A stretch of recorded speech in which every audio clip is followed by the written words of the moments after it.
aho bimenyekaniye ko bamwe mu bareyo ngo bashaka gushigikira byeruye ikipe ya Azam ngo bagahurura ngo bakagera kuri Perere Stadium, abafana b'iyi ekipe ya Epera bakaburaho kwicara, ndetse bikaza kuvumburwa neza ko Azam ngo yiteguye kuba yakishura amatike ku bareyo.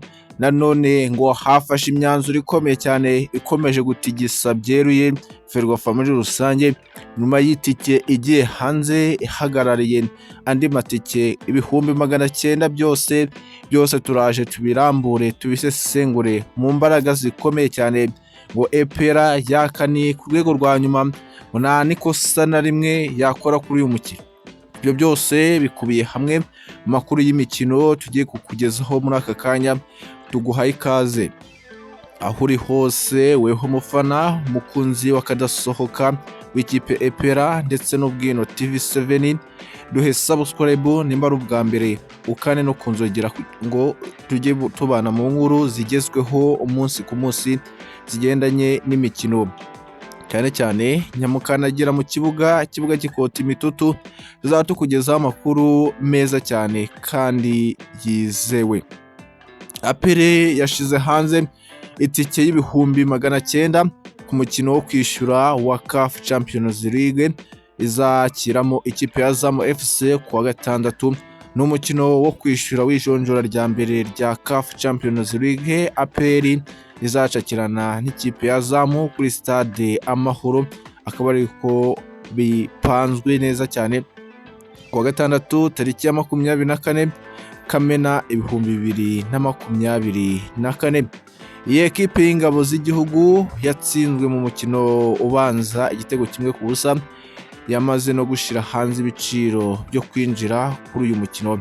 Ibiciro byo kwinjira kuri uyu mukino ahasanzwe hari mu byiciro bibiri, aho hasi hari asanzwe hejuru ni 1,000 gusa, mu gihe hejuru bikaba ari 2,000, ndetse ngo ahakurikiye ngo muri VIP ni 10,000, VVIP 30,000, ndetse ahandi bikavugwa neza ko hasigaye ari 900,000.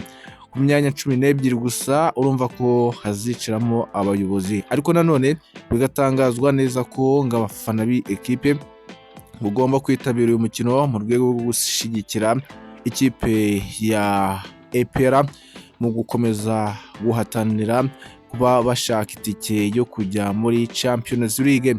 Executive Box ni icyuma cy'icyubahiro bakunze kwita kari cyo gikunze kuba kirimo abakomeye, harimo imyanya 14, 15, iyo yose ngo ikaba igenewe aba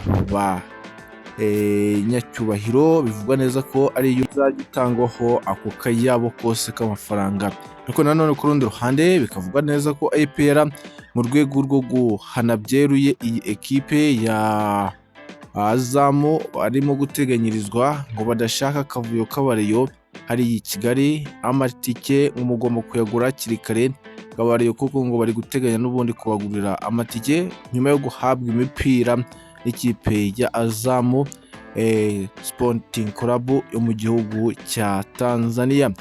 Mu by'ukuri ni ibintu bitegerejwe neza i Kigali. Ikipe ya Epera yarwereka ibirori bwa mbere hariya muri stade Amahoro, ibintu byaba ari munange.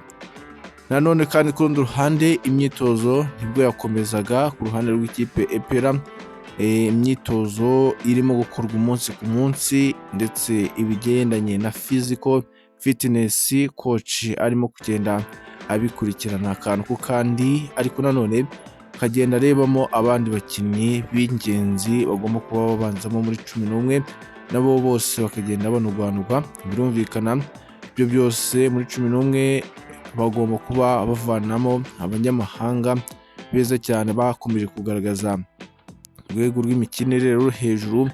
Nk'ikipe Epera mu gihe yanganya hano i Kigali byaba bibi, cyangwa ngo igatsindwa ikindi gitego naho byaba bibi.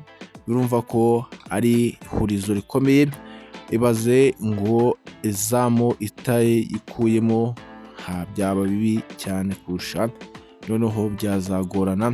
ariko nanone